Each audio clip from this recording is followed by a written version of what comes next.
Kami update informasi mengenai kasus pembunuhan satu keluarga di Magelang bersama dengan PLT Kapolresta Magelang, AKBP Sajarot Zakun. Pak Sajarot, selamat malam.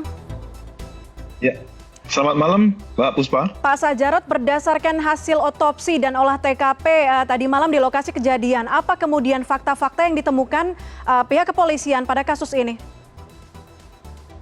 Iya, fakta-fakta baru yang kami dapatkan memang sesuai dengan apa yang tadi disampaikan, bahwasanya hasil otopsi dari korban meninggal dunia, bahwasanya penyebab kematiannya adalah meminum atau keracunan berupa zat kimia jenis cyanida, yang mana tersangka sendiri juga sudah mengakui atas perbuatannya, dan ini ternyata tidak hanya sekali yang bersangkutan melakukan percobaan ini. Ya, percobaan pertama dilakukan pada hari Rabu tanggal 23 November, yang mana yang bersangkutan memasukkan zat kimia berupa arsenik yang dibelanjakannya melalui secara online sebesar 450.000 pada hari Kamis tanggal 17 November, yang mana cairan tersebut dimasukkan ke dalam es dawet, ya, diberikan kepada 4 orang. Kedua orang tuanya, satu kakak kandungnya, dan satu lagi Pak D-nya. Namun karena dosisnya terlalu sedikit sehingga tidak menimbulkan efek yang dapat menyebabkan korban sampai meninggal dunia, hanya muntah-muntah dan mual.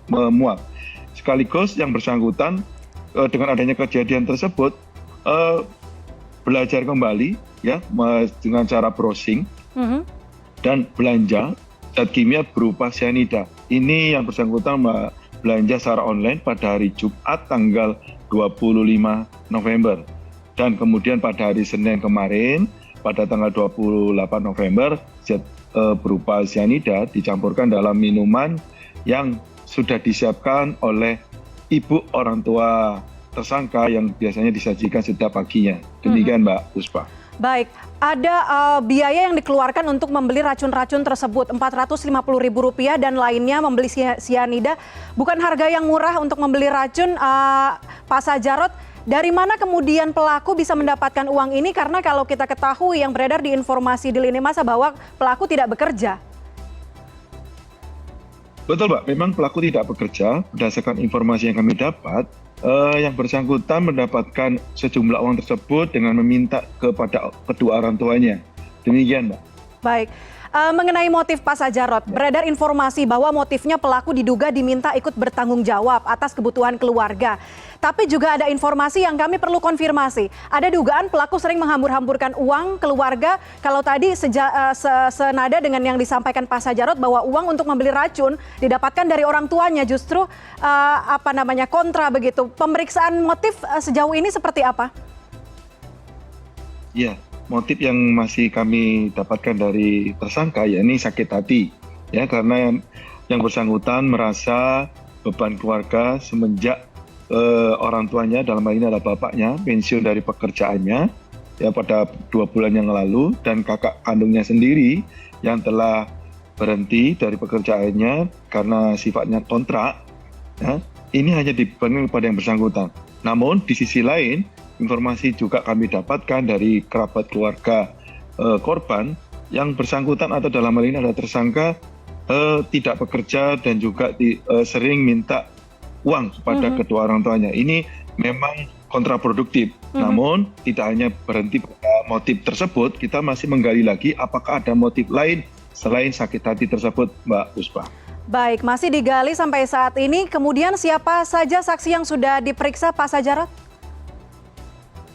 Ya, sementara ini ada 4 saksi yang sudah kami periksa. Salah satunya adalah asisten rumah tangga yang mana pada saat itu dimintain tolong oleh tersangka untuk membantu memberitahukan kepada warga sekitar untuk mengantar para korban ini ke rumah sakit karena diduga masih bisa diselamatkan, maka yang bersangkutan minta tolong warga sekitar untuk segera dibawa ke rumah sakit untuk mendapatkan pertolongan. Demikian, Mbak. Baik, berdasarkan pemeriksaan pelaku diduga pernah melakukan percobaan pembunuhan. Pak Sajarot juga sebelumnya mengatakan hal tersebut.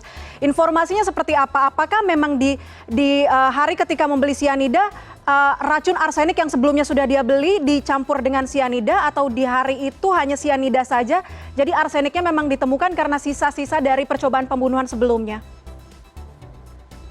Iya, jadi untuk keterangan berdasar keterangan dari tersangka bahwasanya pada percobaan pertama yang diberikan kepada 4 korban, yang mana 3 korban tersebut saat ini meninggal dunia karena cyanida, dan 1 korban yang mana Pak D-nya sendiri alhamdulillah tidak menjadi korban, ya, itu dilakukan pada hari Rabu, ya, khusus dicampurkan ke dalam es dawet, ya, zat kimianya hanya arsenik. Sedangkan pada hari Senin yang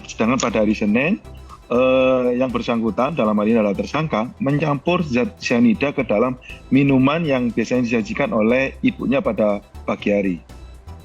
Baik, sejauh ini Pak Sajarot, kami ingin mengetahui bagaimana kondisi kesehatan jiwa dari pelaku. Apakah ada pendampingan psikolog melihat ini keluar dari norma perlakuan kejahatan yang dilakukan oleh pelaku?